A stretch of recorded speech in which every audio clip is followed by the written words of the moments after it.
హైదరాబాద్ నగరంలో శివారు ప్రాంతమైనటువంటి వనస్థలిపురం, తర్వాత హైత్ నగర్, అబ్దుల్లాపూర్, రామోజీ ఫిల్మ్ సిటీ, చౌటపల్లి లాంటి ఏరియాలో మాత్రం ఈరోజు వర్షం అయితే బీభత్సంగా దంచి కొడుతుందండి.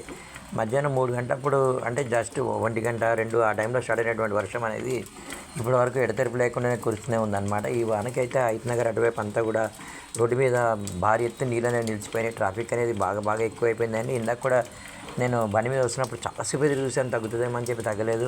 మిత్రుడితో కలిసి వస్తున్నప్పుడు నీరంతా కూడా పారుతూ ఉంది. జస్ట్ రోడ్ చూడకుండా నిలవైపు చూస్తే కళ్ళు తిరిగినంత పని అయిందండి. ఎక్కడ పడిపోతామనే భయంతో దేవుడి పైన భారం వేసి బండి నడిపించడం అనేది జరిగిందనమాట.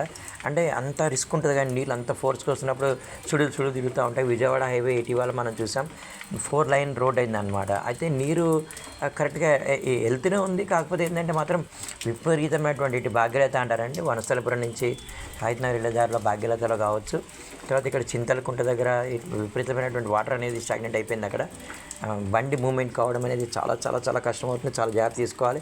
ఇటు మనం చూసినట్టయితే బిఎన్ఈటీ దగ్గర కూడా సేమ్ అదే ప్రాబ్లం అనేది ఎదురవుతుంది అనమాట.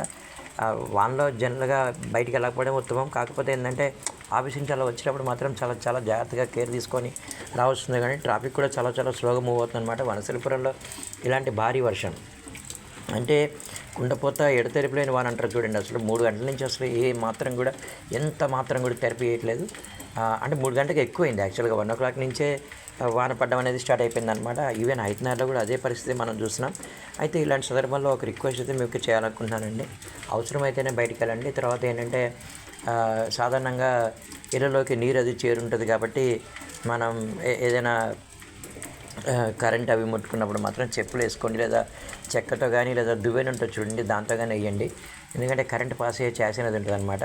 ఒకవేళ బట్టలు తడిసిపోయాయని చెప్పి ఆవేశంగా వెళ్ళి ఎలాగో తడిసిపోయినాయి కదా రేపు తీయండి, ఈరోజు తీయాల్సిన అవసరం అయితే లేదనమాట. ఇలాంటి చిన్న జాగ్రత్తలు కానీ మనం తీసుకున్నట్లయితే కొన్ని ప్రమాదాల నుంచి మనం బయటపడవచ్చు. తర్వాత ఏంటంటే చాలా చోట్ల మాన్యువల్ కూడా మూతలు తీశారండి, తప్పనిసరి పరిస్థితుల్లో తీయాల్సి వచ్చిందనమాట. హైదరాబాద్ మాత్రం విపరీతమైనటువంటి కృషి అనేది చేస్తున్నారు, ఎలాంటి అసౌకర్యం లోన్ కాకుండా. ఈవెన్ జిహెచ్ఎంసీ వారు కూడా అనమాట.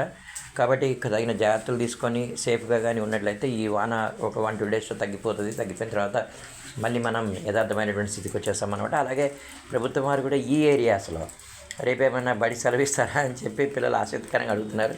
నాకు కూడా మెసేజ్ చేస్తూ ఉన్నారు, సార్ మరి ఇంత వాన పడుతుంది, ఇళ్ళలోకి నీళ్ళు వచ్చేసినాయి, రేపేమైనా కాలేజీ హాలిడే ఉంటుందా అని చెప్పి. చూడాలి మరి, అది ప్రభుత్వ నిర్ణయం పైన ఆధారపడి ఉంటుంది అనమాట.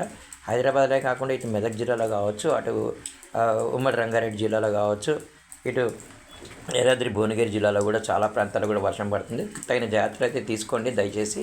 ప్లీజ్ ఇళ్ళ నుంచి అవసరమైతేనే బయటికి రండి ముఖ్యంగా.